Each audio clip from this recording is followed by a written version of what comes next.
with us and is always present. We say good morning to our extended family that is joining us via Facebook and YouTube. Welcome to the Monterey Center for Spiritual Living. We're concluding our April theme, The Power of Vulnerability, this morning, and our talk is Vulnerability, Power and Possibilities. Power and Possibilities. Vulnerability is often seen as the gateway to power and possibility. It calls us to be who we are, to create the space for others to do the same, and to hold on to the exciting adventure of transformation. So we're on this journey of transformation, and it can be an exciting journey, and it is an exciting journey. I'll offer this brief recap of the month. In week one, we established a base for vulnerability by defining it in two parts. First is a key ingredient in our own personal transformation, and second, we are creating an expanded awareness of what lies just below the surface. And in week two, we went below the surface and explored how fear, uncertainty, and compromise arise when we set our intention to live out loud from a vulnerable and an authentic space. In week three, we explored how self-reflection, allowing, and opening serve as integral parts of our willingness to be vulnerable with ourselves and with others. Last week, week four, we explored vulnerability as a building block for thriving, and today, in our conclusion, we recognize the power of possibility of transformation that vulnerability brings to our own lives, to our communities, and to the world. When we embrace rather than avoid vulnerability, and the same is true of life, when we embrace life rather than avoid life, we create a catalyst for connection, for expansion, and for evolution. This allows us to begin to see the possibility and collectively of living a life out loud. Our Centers for Spiritual Living has a global vision statement, and I share with you one excerpt from that statement. And it says, "We envision all people, all beings, and all expressions of God. We see a world in which every person lives in alignment with their highest spiritual principle, emphasizing unity with God and connection with each other. A world in which individually and collectively we are called to a higher state of consciousness." This excerpt speaks to the collective power and possibility brought about by the practice of vulnerability. And as we participate in the creative process, we activate the creative nature of life itself. This excerpt also speaks to the vulnerability and transformation and lays the framework for us to reshape the societal narrative by creating space for conversation and transformation. The conversation becomes more than just words and ideologies. It sets the stage for living life out loud and to become a reality through our own willingness to be vulnerable. I trust that you're seeing the connections, that this is all piecing together, that everything is intertwined. As we project from the inward outward, when we do that from a place of authenticity, from a place of love, from a place of vulnerability, we create the space and we give those around us permission to do the same. I share this quote from Ernest Holmes, our founder, from his writings in Thoughts Are Things, and I think this statement, this quote, supports the global vision. Holmes writes, "Everything in the universe is a unique, individualized expression of the one thing, which is the cause of all things." And again, what Holmes is saying here is a reminder that we're all one. We're all on this journey of adventure together. Now, all of this sounds nice. However, what do we do when we have those, what I call test of faith moments? I was listening to a little excerpt on the radio this morning, and they were sharing a clip from the late Rabbi Harold Kushner, who made his transition during the week. And in that clip, Rabbi Kushner was talking about his vision of God, his vision of spirit, and how God, as the creator of everything, in that creative process allowed us as humans to have some experiences. And that is, one of those is that we're living as spiritual beings in this, but we're having a human experience. And in this human experience, we are given the choice. Some of us call it free will, but we're giving a choice to how we choose to show up in life. And then I read this quote from a meditation teacher that I follow by the name of Light Watkins. And this one is titled A Tad More Hope. No one can say for sure that life is happening for you rather than to you. You know, quite often in spiritual communities, we say that life is happening for us and not to us. But do we know that for sure? No one can be 100% certain that we are all spiritual beings having a human experience. Another one of our cliches in spiritual community. And no one can know for a fact that there is a God who answers prayers. But, he adds, no one can also know with absolute certainty that these suggestions are not true. And so Light goes on to share with us that each of us gets to decide for ourselves which path helps us meet our fears with a little bit more courage, and which path helps us to navigate through our challenges with a bit more resolve, and which path gives us a tad more hope and optimism and inspiration, and which will help us believe in ourselves more often than we would otherwise. And I think that last statement is a key to this. What is it that our practice brings to our lives that helps us, that supports us in believing more in our own selves than we normally would do? And I think this is where our own individual test of faith in those crisis moments comes forward, is, do I trust myself? Do I trust in the God that loves and adores me, the God that created me, the spiritual essence? Do I trust in it enough in this moment to know that whatever the outer appearance is, that I'm okay, that I will be all right? I share with you a story of possibility, of power and possibility. And I'm inviting you to listen to the story because I'm going to ask you some questions and offer some analogies at the end of the story. Long ago, a baker happened to bake an unusually beautiful loaf of bread. It was so beautiful and so perfect that it seemed to come from the hand of the Creator itself. Rather than sell it, the baker decided to take the bread to the synagogue as an offering to the Creator who had made such a perfect loaf of bread possible.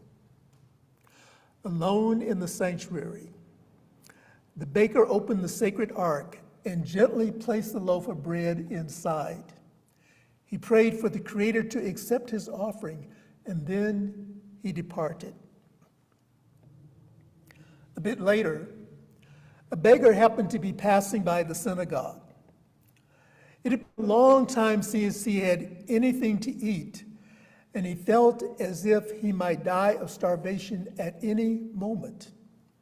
However, he could not believe that this fate was what the Creator had intended for him. He entered the synagogue and quietly made his way to the sanctuary. Kneeling before the ark, he explained his plight to the Creator. And after completing his prayer, he opened the ark, and there was a beautiful loaf of bread.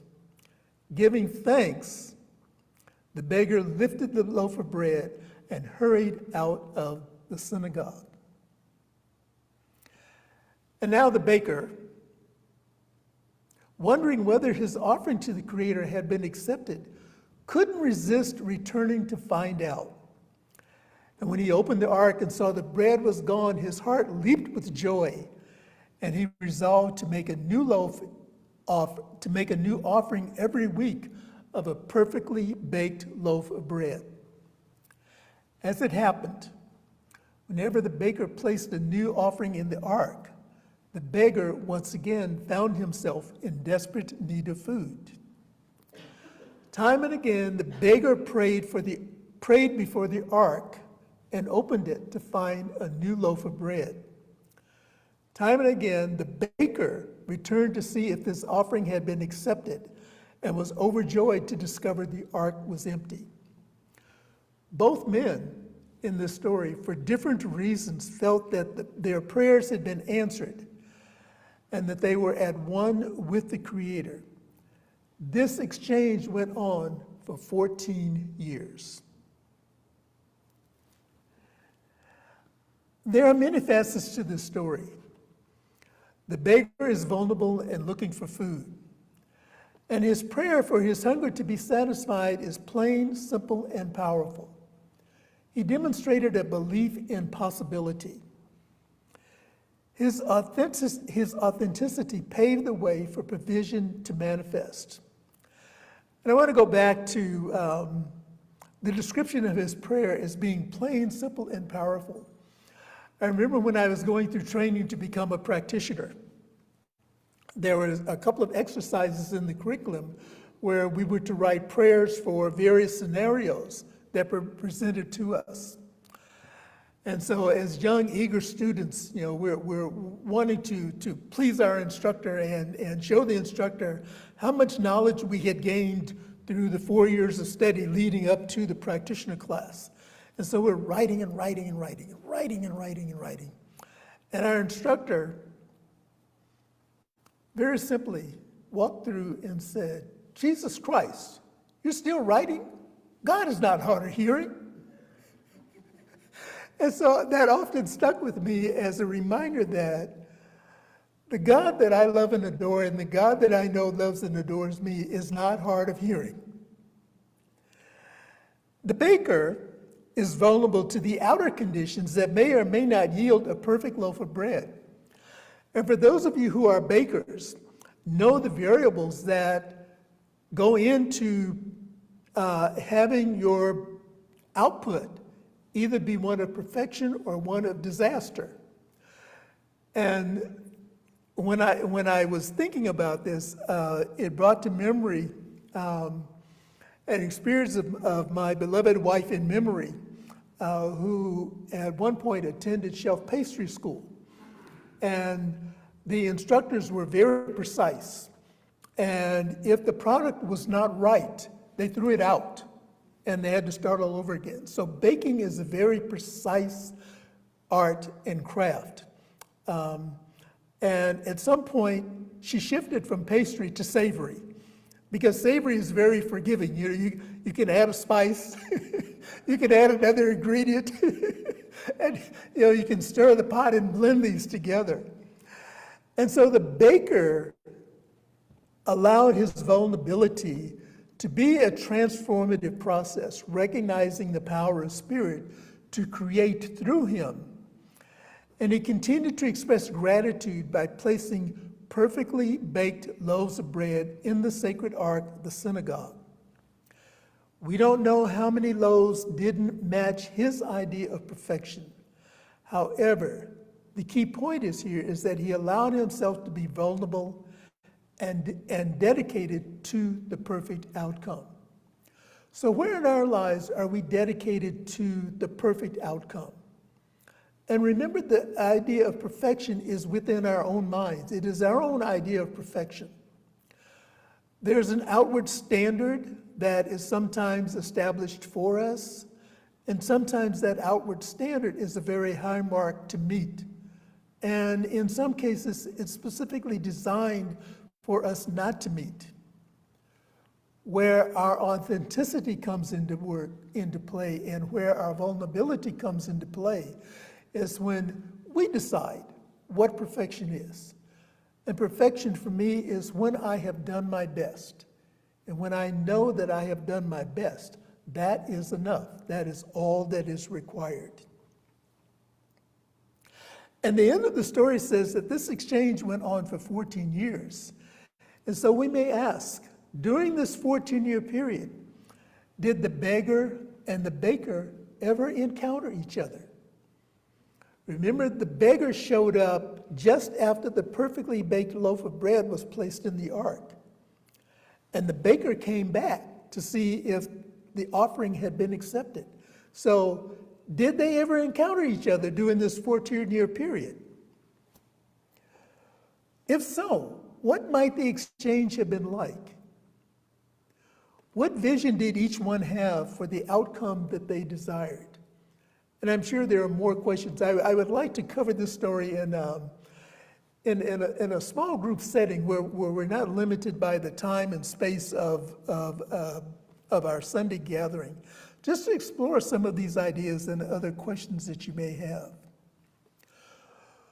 For me, whether or not they met or did not meet, the beggar, the baker, and for each of us, an awareness of possibility dissolves barriers, which leads to disconnection and opens the door for a greater awareness of the divine peace within. And so, wrapping all of this up, Richard Rohr, in his book Falling Forward, writes this: transformation is often more about unlearning than learning. Transformation is often more about unlearning than learning. The power of collective transformation is made possible through the seed of vulnerability, through fostering vulnerability in our families of choice, and our families of origin. In our communities and in our world, we bring to the surface the possibility of real and dynamic change. This is all about transformation. To be alive is to be vulnerable. To be in relationship is to be vulnerable. To be in community is to be vulnerable. Vulnerability is that bridge to the vision expressed in our CSL Global Vision Statement that I shared this earlier in this talk.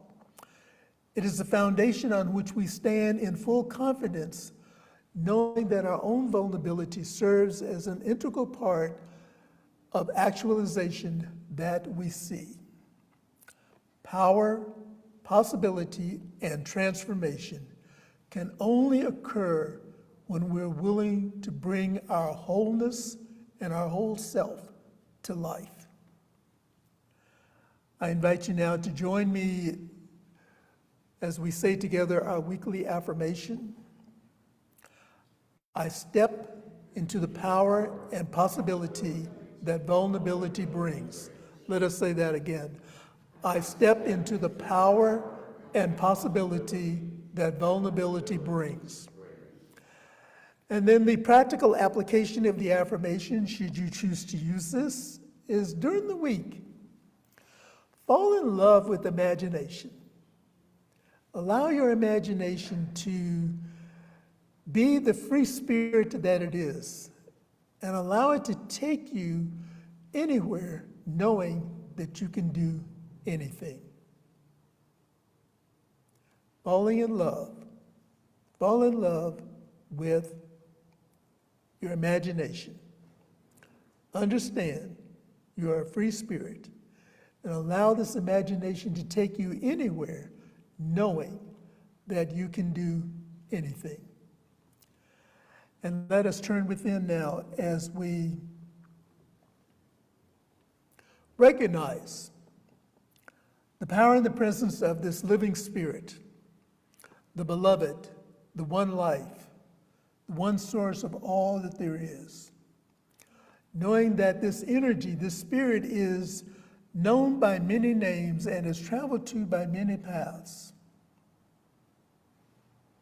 Recognizing my oneness with this creative intelligence, with the Creator, with God, with Spirit, the Beloved.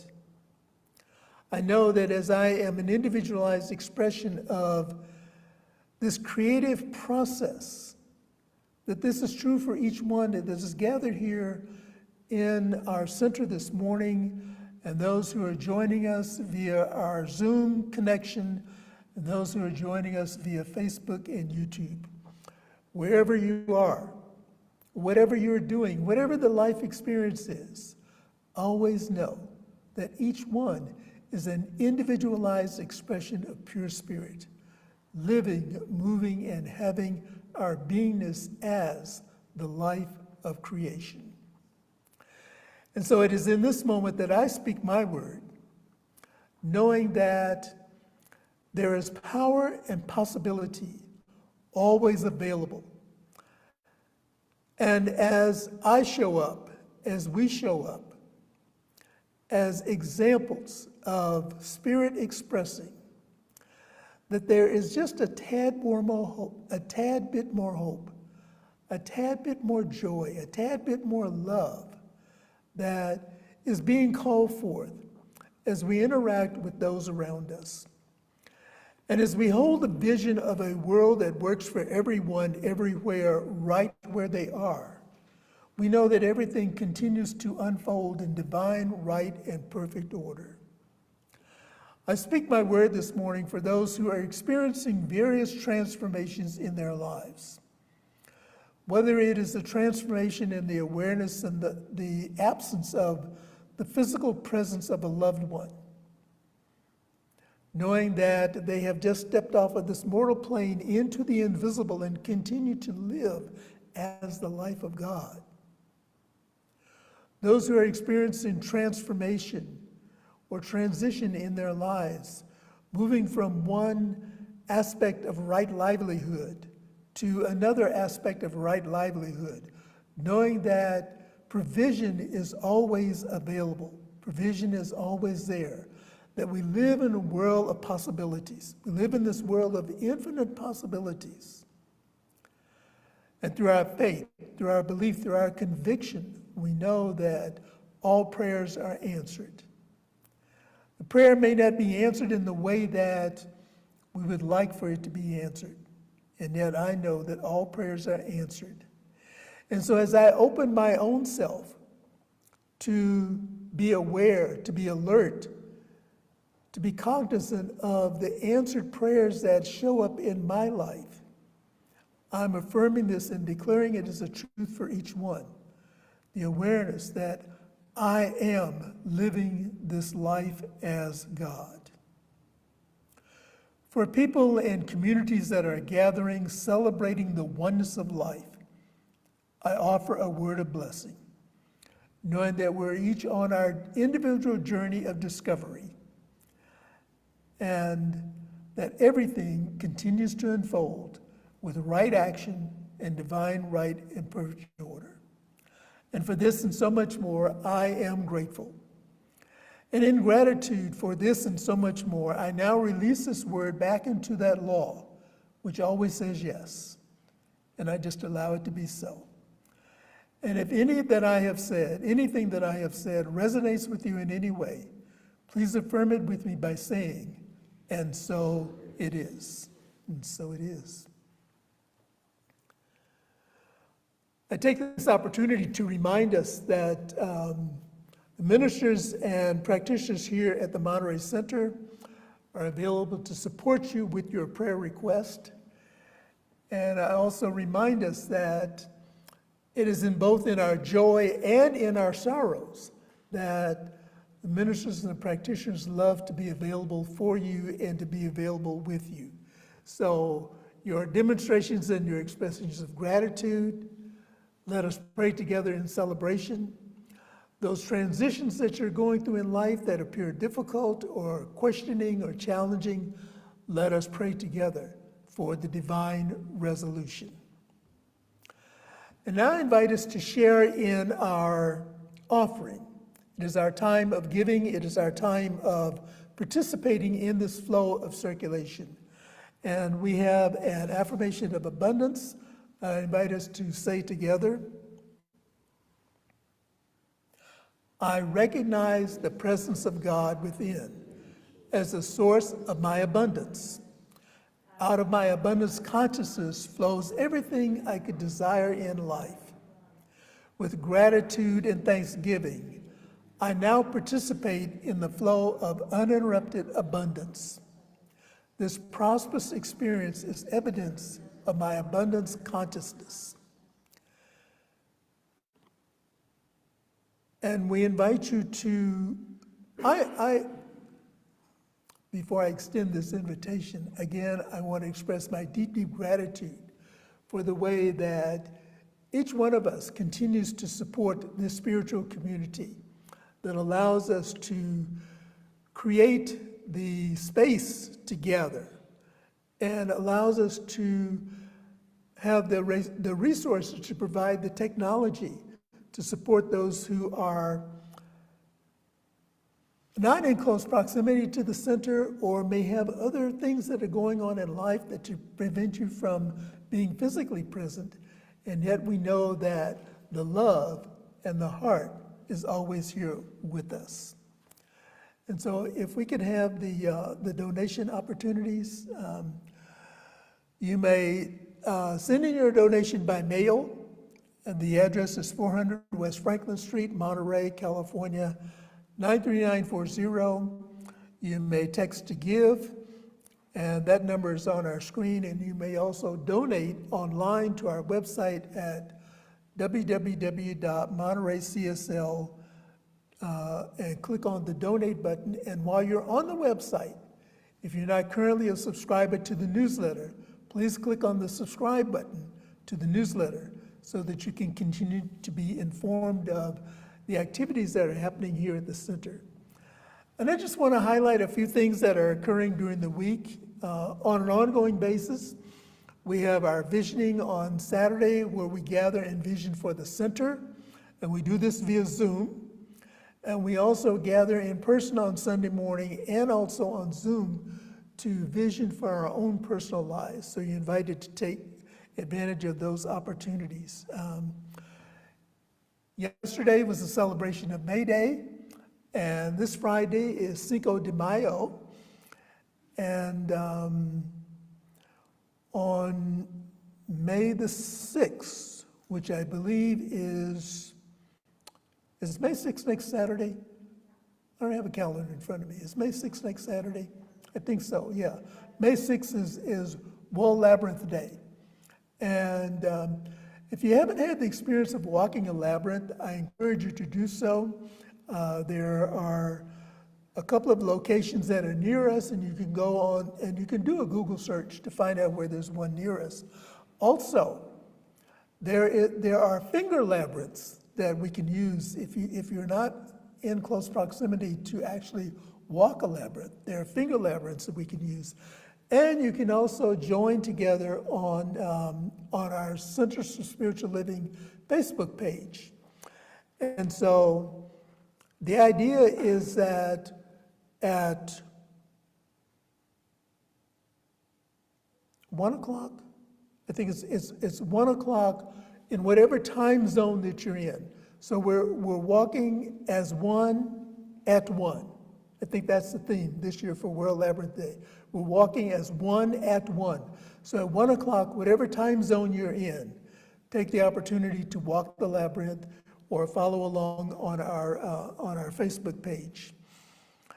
Next Sunday, our Love in Action team resumes. And this is where we come together and share our creative talents through knitting or crochet or spinning a wheel, or those of you who engage in that know the various modalities that we engage in. And so that will take place following service next Sunday. Also, I forgot to mention that on fifth Sunday is our potluck Sunday. And usually I am not here on Fifth Sunday.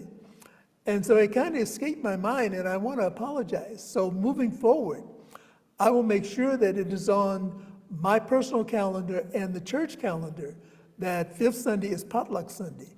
Now, the good news is that since others in the community forgot, also, we're going to have Potluck Sunday on next Sunday. So next Sunday, join us for Potluck Sunday and stay for the Love in Action Connection. And the last thing that I would like to highlight is volunteer opportunities. For those of you who subscribe to the newsletter, you may have read, we are looking for volunteers to support us in the following areas. As a bookstore manager, you love books, you like to engage and re-energize our bookstore. We're looking for someone who is willing to come in and co-partner with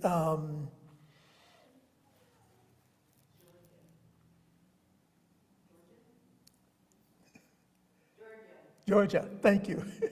Co-partner with Georgia, who handles the gift aspect of the bookstore. We need the book section to be revitalized. So if someone has an interest in doing that, please reach out and let me know.